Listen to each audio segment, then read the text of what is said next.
Welcome to another of the series brought to you by Bless TV. Today we're bringing to you One-on-One, and today we have our featured guest, Smiley. You know, in this book, one of the New York bestsellers, New York Wall Street Journal bestsellers, The One Thing, there is a quotation that I would like to share with you. It states from F.M. Alexander, quote, "People do not decide their futures. They decide their habits, and their habits decide their futures." End of quote. We're going to be exploring the life and times of Samuel Smiley, known within the East Jamaica Conference, known within the Central Jamaica Conference, known within Jamaica as an entrepreneur, an evangelist, a stalwart Christian for Christ. We'll be exploring the particular theme on the Christian and the business mindset. The Christian and the business mindset. Welcome, Elder Samuel Smiley. How are you today? I'm very blessed to be here, Pastor. Thank you for having me. Blessed. God has been good. Amen. God has been truly good. Amen. Elder Smiley, walk us through for the listeners who are not aware as to who you are. Who is Samuel Smiley? Samuel Smiley is the second to last son of 6 children for Martin and Merdeline Smiley. Both parents have been deceased, 27 years apart. And I have been blessed with their heritage and their tutoring of all of us as children. I am married with 1 child. My wife Geraldine is with me, and our daughter Gabrielle has just gone back just 2 weeks. She resides in Canada. We are blessed with many, many children, however, that we have adopted from the community where we do evangelism. Well, we're going to be sharing with Elder Smiley today from 3 perspectives. We're going to look on the spiritual heritage, we're going to look on the business acumen, and then we're going to be focusing on ministry and some of the challenges that come with ministry and with business in the midst of COVID. So Elder Smiley, walk us through, bring us back into your family life. Share with us, what was life growing up? What was life like growing up in your family home?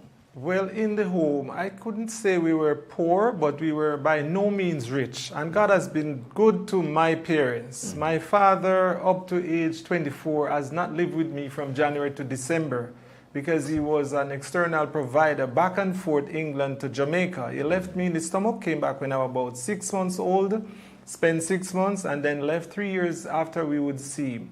But he always maintained his family.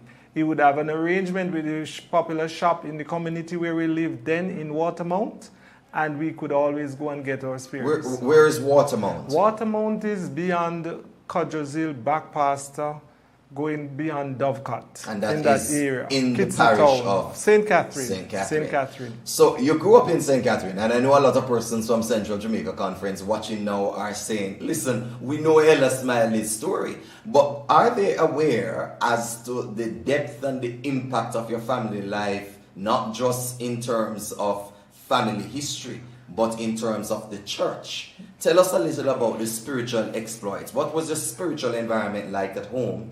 And then tell us about the spiritual exploits of the family in the Central Jamaica Conference. Well, I have been a product of 3rd generation Seventh-day Adventist. Yeah. I'm from the Langleys background, which hails from Connors, Blue Hole, Bellas Gate, Ginger Ridge, Barton. Those areas are where my ancestors led and established evangelism and established churches by way of through tracts then with battle lamps, and they would minister to people in various communities, well dedicated, would live and die for the gospel. I remember my grandfather, I lived with him for about 7 years, and where he lived was on the side of what could be considered the valley, down to the bottom where a little river was. We could step on stone to cross. And then over on the other side of the valley and beyond, the church would be there. That's Connor's church. And whenever church would be in session, whether Sunday night or Sabbath night or Wednesday night, or if there's a crusade, we would always look out for the light in the church, Because where and we those were, days, was it electricity light? no or was electricity. It was the gas lamp, Yeah, this spirit is lamp 1974. in the 70s. 70s, Yes, right? yeah. Early 70s to mid 70s and beyond. And I would walk with our cousins and my grandfather and his wife then through the track with battle lamps over to the other side of the valley and walk along the roadway till we get to church. Hold on there, Elder Smiley. Some persons might be watching and wondering, what is battle lamp? Battle lamp Come is on, a tell lamp us, man. that you roll a piece of newspaper or cloth in with a wick and you would pour the kerosene with a out. what? Wick. Yes, explain Right? that for those The who don't wick know. would be what would be burning, but it would not burn out because it would be moistened with the kerosene oil inside. And then when it burned down, got a little lower, we'll just flash or shake the lamp and the light would get brighter. So we would always have our battle lamp to walk and guide us along the little tracks that we would walk through the valley on the other side. And of course on the road because there were no street lights. So we would look forward and I would inch onto my cousins who were my seniors just to feel warm because it would be cold getting to and from church. But we were always blessed and warmed with the fellowship and the message that we would receive coming back home, rejoicing that we would have gone to church. So you enjoyed church life. You grew up as an Adventist. Yes. You grew up with a missionary spirit. You Yes. grew up with a family that gave up their time and their efforts to the Yes. cause. And so when you were evolving from childhood days into teen and adolescence, were you settled spiritually? I was not settled spiritually. I will tell you that. In my young adult, late teens, but before I even get there, I remember when my grandfather would worship, there was a particular neighbor who would pass by, and once my grandparents would be singing All Other Ground is Sinking Sand, it would drive him mad. He would slap the gate of my grandfather with his machete, and he was obnoxious about us ever singing those songs. But my grandfather, morning and evening devotion brought comfort and spiritual healing in the community where they live. And that spiraled off into my mom when she migrated from Blue Hole, Belfield, to Watermount, where she established her own home, having married and started her family there. And of course, my mom would have learned music, and she got her organ from my father who gave her, and she would play and worship morning and evening. Sometimes when she wake us up, we would not even quite awake, still sleepy, but we had to come to worship. And that was like having perfume in the community, because houses were far apart, but as people walked to and from the field or coming along the roadway, they would hear the worship songs. And they would greet my mom even sometimes throughout the day. And she would be renowned for worshiping in the community. And that spiraled into even later years when she migrated with the family to Spanish Town. In Central Jamaica Conference, where you were and grew, your family, the Langley family, has been instrumental in the building up of a number of churches. Definitely. Share with us some of the churches that the Langley family I know have. that they have influence in Bellas Gate Church, Bellas Gate, Ginger yes. Ridge, Barton, and maybe others. But I'm aware that they have impact in getting those churches established. Well, because what I want to do is to show to our listeners and to our viewers that a spiritual environment assists in creating a spiritual lifestyle habits. And you have spoken and you have said, Elder Smiley, that even though you had this rich spiritual environment, you were going through a search. You accepted the values, but inside you were searching. What were you searching for? Well, as I will tell people, born and grow into an Adventist home with all the richest spiritual background does not guarantee you being a dedicated, consecrated Christian. It was not until I met Jesus for myself. As Paul met him on Damascus Road, my Damascus Road was listening for the sound of death and having two guns around my desk being pointed at me. And then I recognized, this is it. This is it. But as I prayed, and I will tell my listeners, There is no sincere prayer as a man or a woman who is dying and said, Lord have mercy. I made a vow then, if you carefully lead me safe through this encounter and don't let me taste death. Although I was listening for the sound of death with these two criminals, one of them was Jamaica's most wanted man. And he has killed many people and robbed many places, broke away from police stations, locked up. And I did not know that until after. But I asked God, if you deliver me through this encounter, I will serve you for the rest of my life. And hence I am here speaking to you and the listeners right now. Because but for God's divine grace, and I said, the angel was too slow. It's Jesus who saved me while I am here. When I think about it, my body cringe. And I will tell my listeners, if you are on life support or accident and you die, it's no different from a careless, reckless finger, a Satan-influenced finger that is about to press a trigger and cause your demise, your death. Death is death. But why dead in a Christless understanding and life? So then and there I accepted Jesus and I say, if you spare me through that encounter, I will serve you for the rest of my life. And that was when I became a Christian. What an impression that a goodly home and a personal relationship would have made on this young man, Samuel Smiley, sharing with us encounters, not just on the spiritual side. When we come back on the other side of this break, we're going to delve into the business mindset. How is it that a Christian, someone who found Christ, somebody who loves Christ, how did he find the formula of becoming a successful businessman? Can you be a Christian and a successful business person? We're going to answer that question on the other side of this break. Stay with us. I'm Omar Oliphant. We are on Bless TV and we are having one-on-one with Elder Samuel Smiley.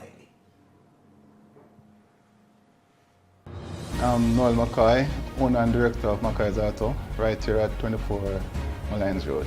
Before I actually started my own business, I used to take all my vehicles to First Choice Auto, right there on Adu Park Road, to Mr. Smiley. The reason why I do that, whenever time I take my vehicle to Mr. Smiley, my funds never come short. Once the vehicle sell, you just call and say, McCoy, come and pick up your money. He's very trustworthy, kind, understanding. He's also a very good, influential person to me. He actually teaches me some of the business, so I could actually have my own business running here. And he's a great, kind, loving person, always have good words to say. I know Mr. Smiley is a Christian person from ever since. I also know that he have an outreach program, I think in his business community, where he actually take care of the kids and people in the community. I know Mr. Smiley like from 92, 93, 30 years roughly, thereabout.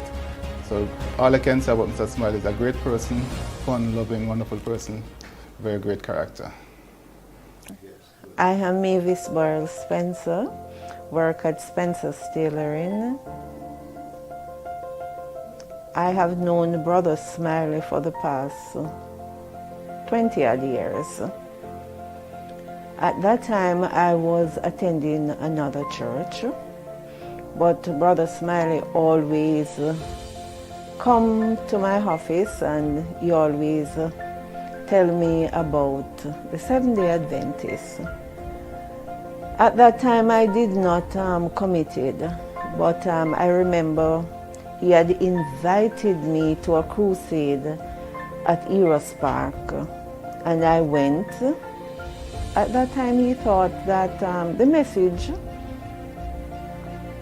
was good. At that time, he thought that I would have been committed, but I did not. So he invited me to small group, and I attended the small group. But this particular Tuesday when I went, and they were talking about the Seventh-day Adventists. And I remember it was very intriguing. So I remember going home that Tuesday evening and contemplating. And I said to myself, Lord, what do you want me to do? Show me or tell me what. And then I remember driving on the Red Hills Road, and I heard a voice say to me, You can run, but you cannot hide. And I was really frightened because I was the only person in the vehicle. I look at my right, and then I turn and I look behind me. There was no one. And I said, my God, what is this?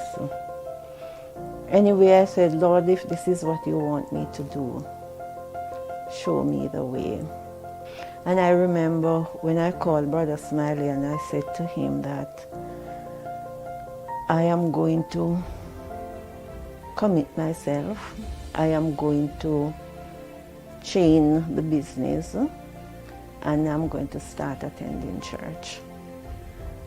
And I put up the notice and I bought a chain and I bought some padlocks. And then after it ran off for about 3 weeks. After the notice, then I chained up and then I said, this is what I am going to do. I'm going to be baptized, and I told him when I want to be baptized. It was actually a week, I think, after the arrangements were made. And then I went and I got baptized. The Kencut Seventh-day Adventist, that was where I got baptized, and I'm still going and enjoying all the services and everything. The members are cooperative, they are loving, they are prayerful, and I find peace and I am happy. Welcome back. This is Bless TV one-on-one with Samuel Smiley. You would have known him as an evangelist. You would have known him as a business person. And today we are sharing, giving you a global perspective of the individual, what has made him who he is today, and how is it that his Christianity interfaces with his work life. Isn't that a challenge for a number of individuals? Come with us as we share with Samuel Smiley. Elder Smiley, we're picking up from where we left off because you shared with us your family history, your family background, and the impact of the family on the church and on spiritual life, and how God used a negative encounter to turn your life around. Walk us through to when you were a child. Yes. And you used to take fruits off the tree, yes, and carry go to school. Definitely. Walk us through your early experience. Well, I always love business, and it was just innate in me by God, ordained in me by God. When I was a child, I used to pick fruits and take to all age school and ask the people in the canteen to sell for me, you know, and I would get my little money. But there was something spectacular that happened for me at all age school, which I will never remember. And that was when I was proven that God chose me. I did very well in agriculture and I loved the subject, especially the practical.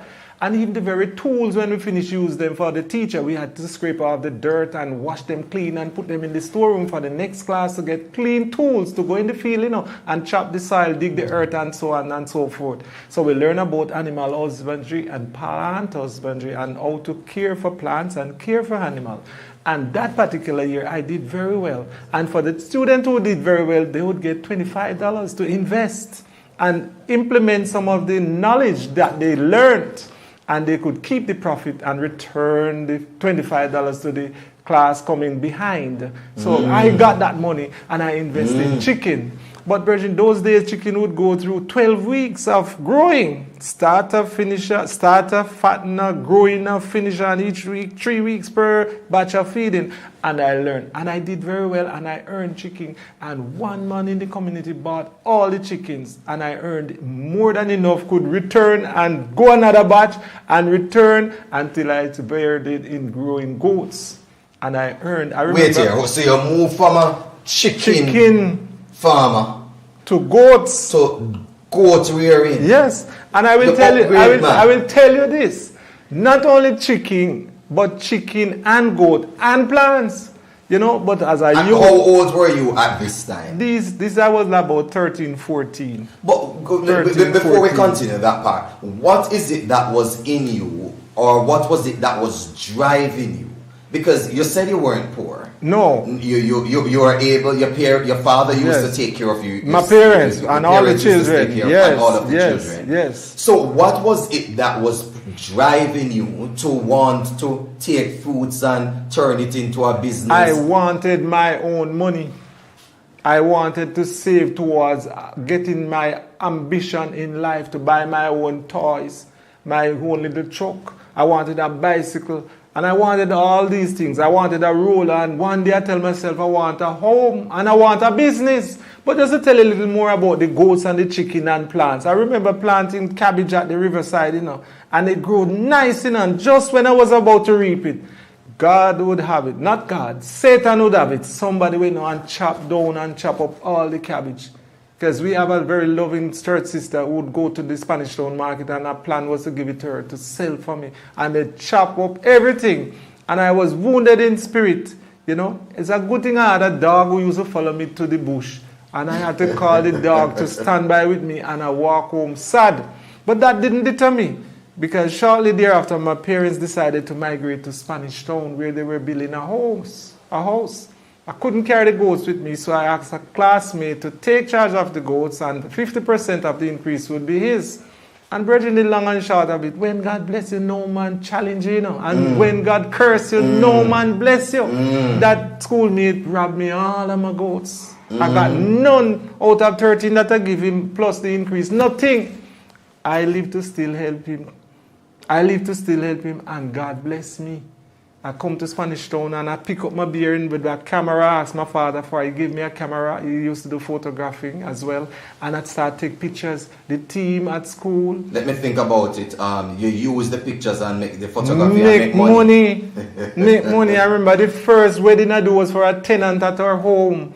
And that was a policeman, and he robbed me and didn't give me my money.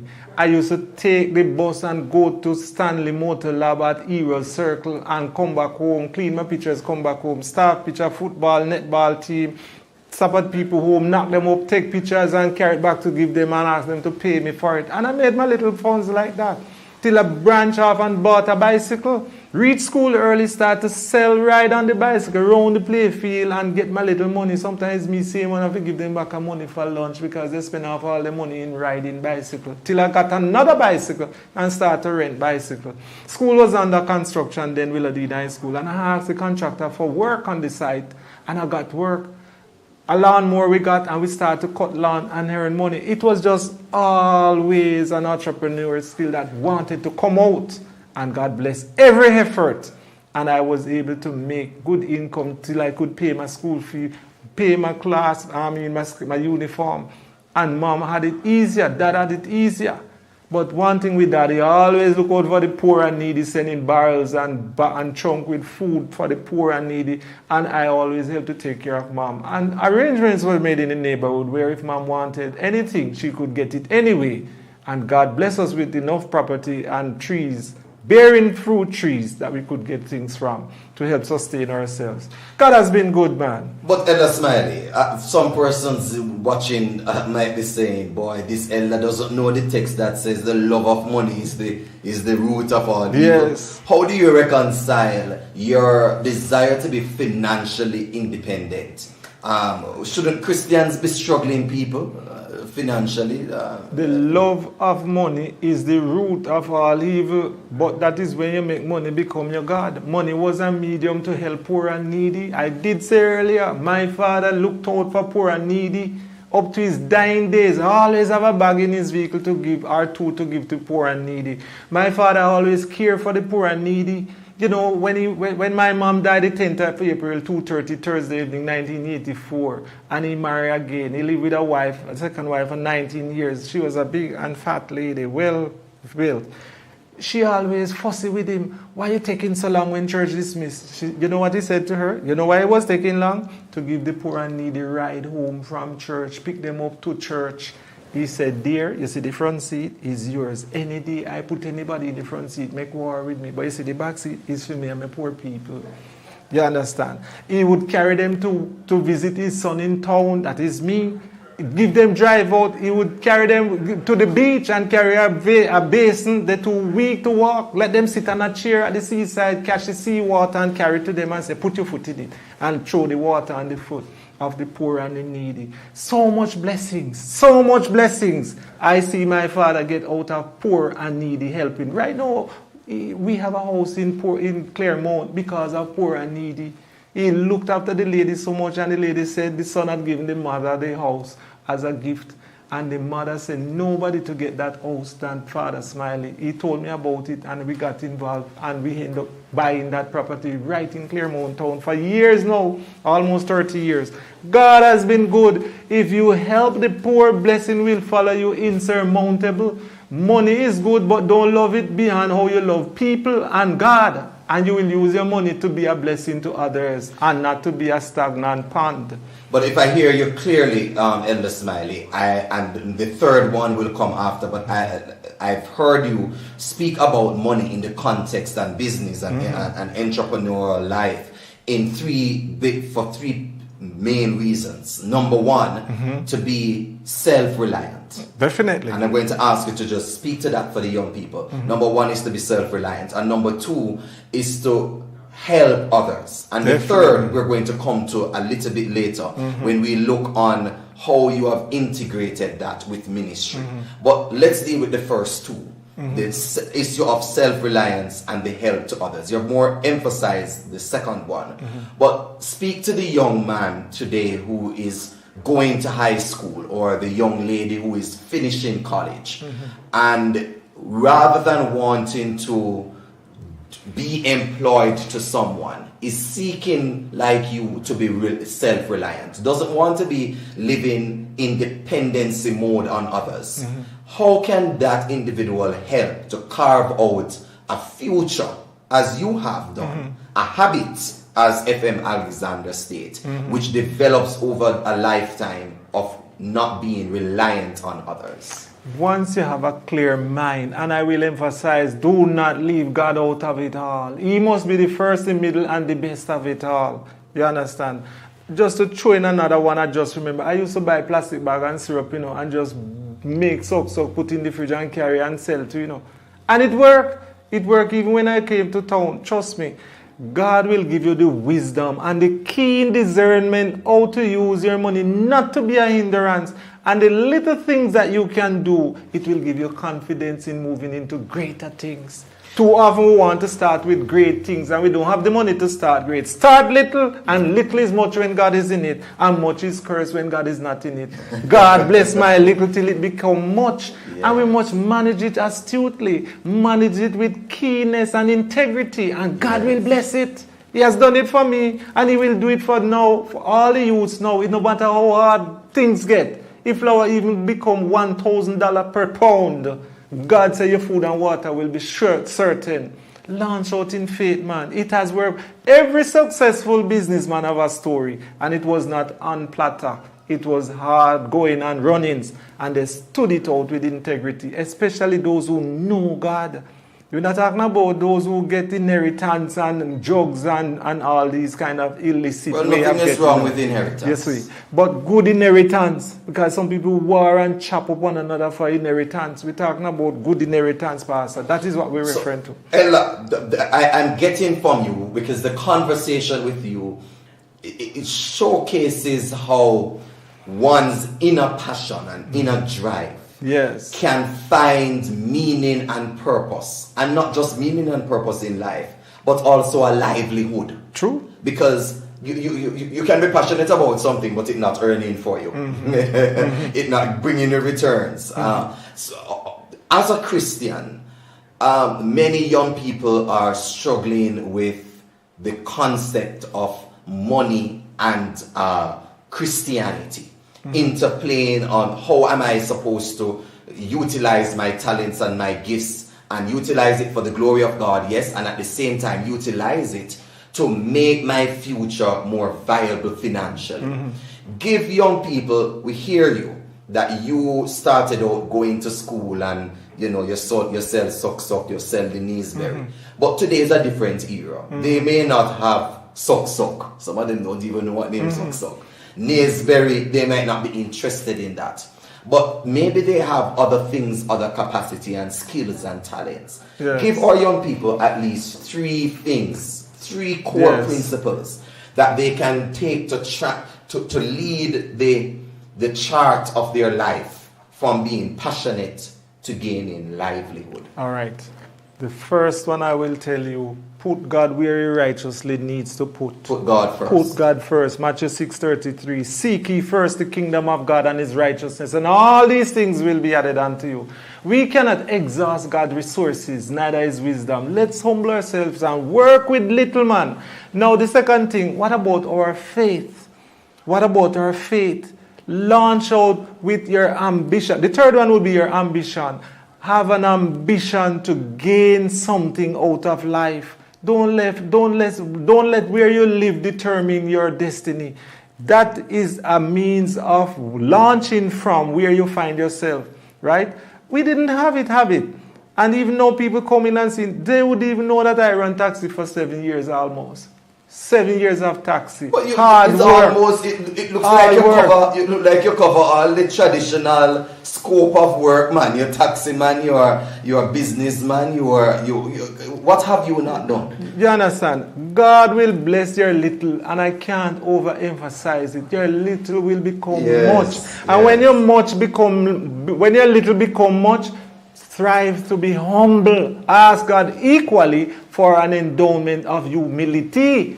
And when you have humility with your ambition and your passion to make reality of your ambition, and God rightfully where he ought to be, those three things will make wonders for you, you know.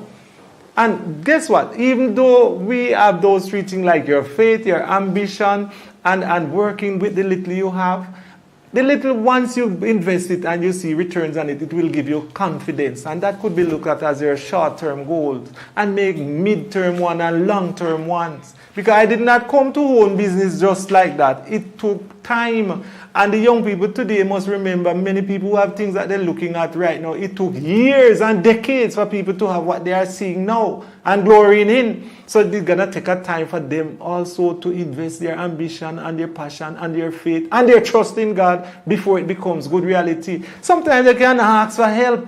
You don't see the means, but people see your passion and people will help you, man. A lot of people who went through NTU and West School didn't have it. They launched in faith and help come to them. The source of the help was ultimately God. And God will touch someone once he sees you are thriving after something that you cannot manage on your own. Help is there. I too have helped many. And we mustn't boast and brag, oh, we right and help the left hand. But God has blessed me to bless others. And I always remember the story of Abraham. He was to be a channel through which blessing would flow through him to nations of the earth. You see, and God promised Abraham a blessing through his generations and his seeds. And until now, we are heirs of that blessing. And when God bless us materially, I am telling everybody who have it that way and not struggling, let's look and see how we can help someone. We have people who are struggling to manage in the community where we live, in our churches, or we may just hear of a situation. Where is the compassion in our heart? What more do we need to do? We can't forget what God do for us. We must be the channel and the little God for others in helping them. Samuel Smiley sharing with us insights into how we can develop a entrepreneurial spirit, or rather develop the entrepreneurial spirit inside of us. 3 points I've actually gotten. Number one, in terms of his strategy, he says to start small. Number two, you need to have a business mindset. It wasn't just to get up and to do something. No, from a child and coming into his early years, he had a mindset towards making a profit, becoming self-reliant, making money so that he can be able to help others. Having a mindset is important. And number three, he speaks about values. So we must have core values at our center. And he says we must put God first. Number one. Number two, he speaks about faith as a value. And number three, he speaks about humility. What a powerful way to move from our second segment, bring you into a break. But I'm going to share with you just a little more from this book. The one thing, the surprisingly simple truth behind extraordinary results. And something that Elder Smiley just said. Watch this. Listen to what the author says. When one thing, the right thing, is in motion, it can topple many things. Amen. When one thing, the right thing, is in motion, it can topple many things. Speaking about the Christian and the business mindset, this is Blessed TV. We are doing one-on-one with Samuel Smiley. We'll return right after this short break. I'm Noel McCoy, owner and director of McCoy's Auto, right here at 24 Malines Road. Before I actually started my own business, I used to take all my vehicles to First Choice Auto, right there on Adel Park Road, to Mr. Smiley. The reason why I do that, whenever time I take my vehicle to Mr. Smiley, my funds never come short. Once the vehicle sell, you just call and say, McCoy, come and pick up the money. He's very trustworthy, kind, understanding. He's also a very good, influential person to me. He actually teaches me some of the business, so I could actually have my own business running here. And he's a great, kind, loving person, always have good words to say. I know Mr. Smiley is a Christian person from ever since. I also know that he have an outreach program, I think in his business community, where he actually take care of the kids and people in the community. I know Mr. Smiley like from 92, 93, 30 years roughly, thereabout. So all I can say about Mr. Smiley is a great person, fun, loving, wonderful person, very great character. I am Mavis Burrell Spencer, work at Spencer's Tailoring. I have known Brother Smiley for the past 20-odd years. At that time, I was attending another church, but Brother Smiley always come to my office and he always tell me about the Seventh-day Adventists. At that time, I did not committed, but I remember he had invited me to a crusade at Eros Park, and I went. At that time, he thought that the message was good. At that time, he thought that I would have been committed, but I did not. So he invited me to small group, and I attended the small group. But this particular Tuesday when I went, and they were talking about the Seventh-day Adventists. And I remember it was very intriguing. So I remember going home that Tuesday evening and contemplating. And I said to myself, Lord, what do you want me to do? Show me or tell me what. And then I remember driving on the Red Hills Road, and I heard a voice say to me, you can run, but you cannot hide. And I was really frightened because I was the only person in the vehicle. I look at my right, and then I turn and I look behind me. There was no one. And I said, my God, what is this? Anyway, I said, Lord, if this is what you want me to do, show me the way. And I remember when I called Brother Smiley and I said to him that I am going to commit myself. I am going to chain the business, and I'm going to start attending church. And I put up the notice, and I bought a chain, and I bought some padlocks. And then after it ran off for about 3 weeks, after the notice, then I chained up, and then I said, this is what I am going to do. I'm going to be baptized, and I told him when I want to be baptized. It was actually a week, I think, after the arrangements were made. And then I went and I got baptized. The Kencut Seventh-day Adventist, that was where I got baptized, and I'm still going and enjoying all the services and everything. The members are cooperative, they are loving, they are prayerful, and I find peace, and I am happy.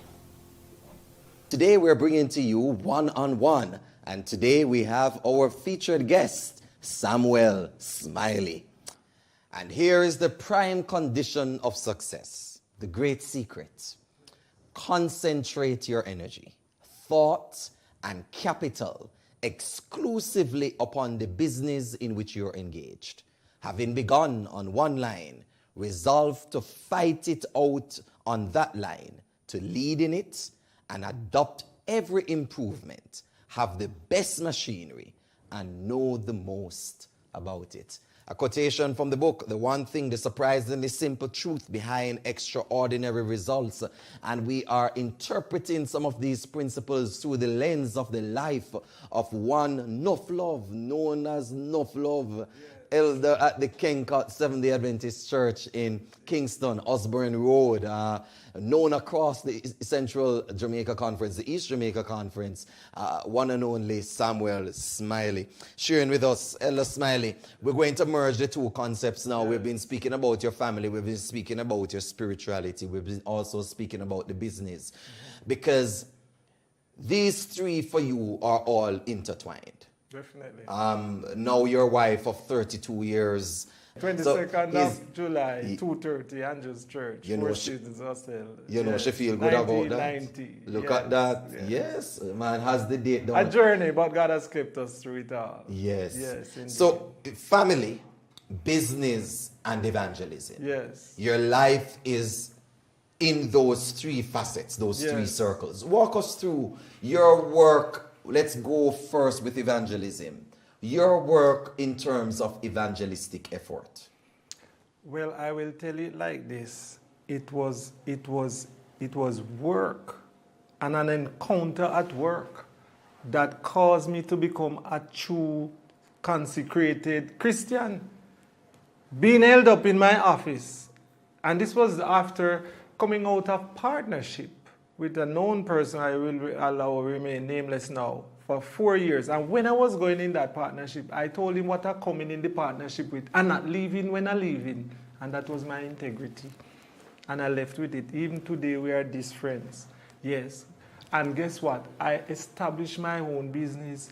And I had planned, but there was a little intermittent area where I paused for about 2 years. And that is right where the new bus stop is in Alpha Tree. There was a business there by an auto broker which I used as my stepping stone to Agley Park Road. That's another encounter. But guess what? When Satan set up the referee, it's not the worst thing can happen. God permit many of these things to happen to give us a platform to launch into our own entity. But let's pause, because your entry into the business world formally was an accumulation of a lifetime involved or practicing the entrepreneurial spirit. Definitely. But not only that, it was also an answer to prayer. Definitely. You know, before my mom died, the 10th of April, 2:30, Thursday evening, 1984, I got my mom's blessing. And another thing we should look at as children is to get our parents' blessing. You see, I got my father's blessing. The 10th of April also, 12:30, Sunday 2011, when he died at Andrew's Hospital. 27 years later, I got both parents' blessing, and my mom charged me to make sure I look after our eldest brother and keep the love and fellowship among our families. I'm a sibling. I'm the second to last. I rose to responsibility and accountable at an early age. Yes. And my father gave me his blessing and asked me also that my eldest brother, and my mom asked that my eldest brother would come back to the faith. That will come out in the evangelism aspect of it. But back to the business part. I put my mind that one day I want to own my own business. So I bought a box by the truck, and everywhere that time you read Gleaner and go and buy a vehicle and sell from it, fix up and sell. And I bought a box by the truck. And places I bumped into that was selling desks and chairs and filing cabinet. I buy them and put in the box by the truck and store it there because I don't have nowhere to store them. And when I found that place at 26A Agley Park Road, I drove down my truck with all my office furnishing inside the box by the truck. And I set up my business. And that landlord also helped me in a very crude way to own my own property. As I will say again, the worst thing that can happen to us is not the worst thing. God allowed them to happen so that we can grow. But we must grow with our integrity, grow with our spirituality, grow with our ambition, and things will happen. And that's what happened for me. I found myself now facing 2 guns around my decks, as I mentioned earlier, before the break. And that was when I consecrated my heart to God. And believe it or not, it has been working for me. I'm not perfect, still under construction, but it has worked well for me. And I ask God to help me and keep me and prune me and grow me into the kind of evangelistic person. And you made a vow to the Lord. I made a vow. So it was through your business relationship that you had that negative encounter. Yes. And you made a vow to the Lord, and you have been seeking to fulfill that vow all the days of your life. And what was that vow that you made to the Lord? That if the Lord spare me through this and I live to tell the tale, I'm giving him the rest of my life. And you that has been so. I made a vow. I made a vow shortly after, and I made a vow shortly after, and the vow and mantra is business as usual, business unusual. And it has been practiced. As I mentioned earlier in previous comment that I made, that what I wanted to do at church when the survey went out, evangelism. You see, and I started to do it in a significant way, not knowing the outcome, but by faith, learning, and my church helped me. My church helped to guide and nurture and train. And I'm encouraging our pastors and leaders in church to help train the young people and elderly and whoever is interested. It can help them to grow into areas that will work wonders. I follow up the trainings, yes, and I learn from it. And I'm still learning from reading books. Even in my sales skill, I read books. Zig Ziglar was one of the books, but I learned to read through evangelism. You see, and I listen how Jesus do it. He contact, he connect, he bond, he proclaim, and he nurture. And I learned those, and I put it in my head. I want to do it too, and I have been doing it. But I also learned that, doing this kind of small group ministry at my office, you know what I told myself with the mantra, business as usual. I said it earlier, business unusual. Well, let's go through that. Let's unpack your mantra. Mm-hmm. Your mantra of business usual, what does it refer to? And your mantra of business unusual, what does it refer to? Let me dissect it for you. The usual business is what people would come about to seek to buy. I am operator of First Choice Auto Brokers, so I sell vehicles, yes. And before vehicles were imported in Jamaica, because I'm one of the longest persons on Agley Park Road, not the biggest, but God has blessed me to still maintain the gate to be open, with challenges, of course, you see. And I am still able to say to God be the glory. Yes. And trust me, all my challenges and encounters, I was telling the mantra, business as usual, business unusual. The usual thing is the day-to-day activities and transactions, if and when they come. So your usual thing is the selling of vehicles. The unusual part, how is the family are going to heaven and not leaving you? Is everything all right with the soul? Any answer they give me, I must find a way. People want to know that you're showing interest in the family. Oh, you know me have a family. If they say they don't have one, well, I say we're all a part of the family of God. So how about that? I'm going to heaven, man, and not leaving you. God wanted to be a part of his eternal family. Come here, Smiley. Yes. I wanted to share the exciting story of how you opened up your business place to studies being done there and how it led to the family that you're speaking about. Yes. So I joined, having got the training with a senior Elder Marby, Fitzgerald Marby, and supporting him in his small group and learn from him. Yes. And so how it happened. So I told him and served him notice, I want to do it too one day, elders. So I break and left. But even then, I didn't have the courage and confidence. So I asked another elder to come, and the elder came. But not much of us was there, just about one family. Mm-hmm. And the young man said he wanted to get baptized. No, it's not just one family. One person. One person. Not just one family. Yes, and he came, he had that respect and revere with me that he came and we studied together, and shared, and he wanted to get baptized. Carry all his clothes to church to baptize. And he said, brethren, me not about to baptize. And he said, well, come. Me not about to baptize, man. But he kept coming and we kept studying with him. It's not everything you get as discouragement and disappointment is real disappointment. God is behind working that we cannot do for ourselves, that the Holy Spirit is to do. And I kept working and encouraging with him. And he said, no, I'm ready. You know how much ready this time? He said he's not baptizing, leaving his family. So he baptized with his wife and his twins.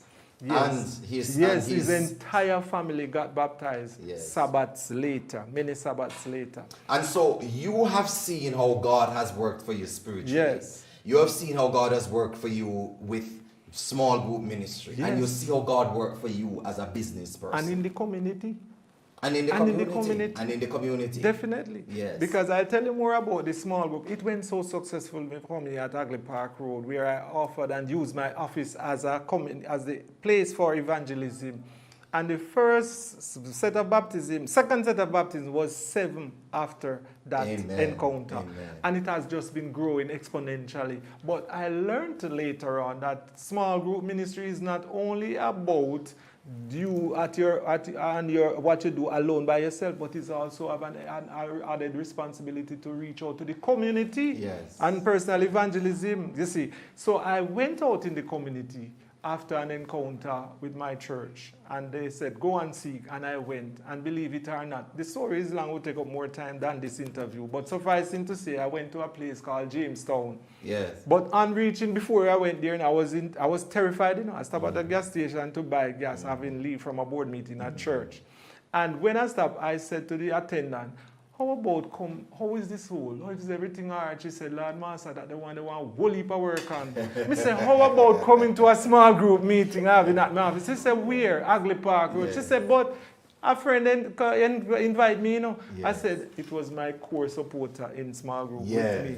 And he invited her, but I get a little motivation to stop at the community, man. And I left from the gas station encouraged. It was me alone and Jesus in the car. And I turned in the community, one way in, one way out. And that day when I turned in, I saw a man with his radio and I said, Brethren, do you know where Kencat is? He said, where that church is again. I know it's soon time to stop, but where that church, he don't even know where the church is.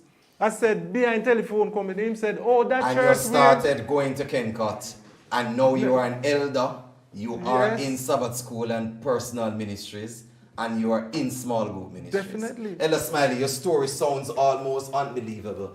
It sounds too good to be true. It sounds like you don't even have any challenges. You're but joking. COVID came on. You're joking. Hold on there. COVID came on. And COVID taught you 1 or 2 lessons about major challenges. Yes. Share with us some of the challenges as a Christian. Share with us some of the challenges as a business person in Jamaica during this period of the pandemic and how you were able to navigate it. Just before COVID, there was a massive expansion of Hagley Park Road widening project.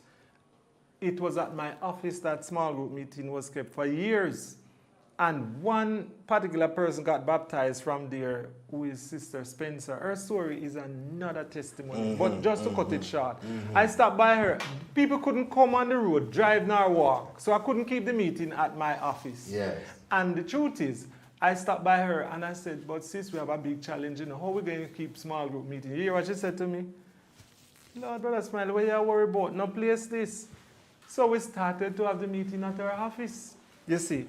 And from there, several persons got baptized. So even in the pandemic, because hold on, even in the pandemic, you were actively involved in evangelism through your business on Hagley Park Road. Give us another example. Another challenge. The business could not do what it used to do. So I was challenged to meet my obligations. Here is a evidence of 16 vehicles from the government inbound that I operate. Couldn't get sales, nobody not coming out for auction. On the auction list coming up, publishing the newspaper, and this is the print I have right here. Challenge it, I didn't have a challenge. This was a big challenge. How should I meet it? I begged them time. They said, no, up to 24 hours before the day of the action, you can pay the duty. All right? This was actually in May 26, 2021. See the date right here? Yes. And I was challenged. When I check out the list with my custom broker, 4 was already paid. I was so happy. They didn't amend the record to include those 4. The next thing I know, another testimony. I know we have to close shortly, but another testimony. I went to work troubled, but not without praying. And I prayed that morning that God sent some sales. And I remember 2 carloads drove in that Monday morning. And I said, Lord, I am early. What is this? And the men came out and they said they saw in J Cars a crane truck they want to buy. But when they come and look at it, they said that one selling too, I better want to just clear the Friday. I said, yes, it is selling, but it's much more money than that one. They said, we're not leaving it. And one of the man was on his phone. I said, Lord, make sure this is not a holo. This is not a robbery. The long and short of it, the man was calling his mechanic to certify the vehicle for him. And the long and short, it was sold. And it was able to pay a number of them off the auction list. God answers prayer. In the midst of the pandemic. In the midst of the pandemic. In the midst. Much more to share, but God is a God of answering prayer. Before you call, He says He will answer. Next God time, I won't bless give you. you the pulpit to preach today. Thank you so very much for joining with us. What a stimulating, what a riveting exploration of a life that has unfolded the business principles by a Christian gentleman who has used success one step after another to build his own self-reliance, to reach out to the community, and to help others to make a lasting impact for eternity. We have been speaking with Samuel Smiley, and we want to thank him so very much for taking the time. Boy, I know you have much more to share, Smiley, but we are right at the very end of our program. Thank you so very much. I leave with you with the quotation from F.M. Alexander from this book that I think encapsulates the personality, the story, and the history of the life of Samuel Smiley. Quote, people do not decide their futures. They decide their habits, and their habits decide their futures. I am Omar Oliphant on behalf of Bless Television, Bless TV, Catch the Vision, Join the Mission.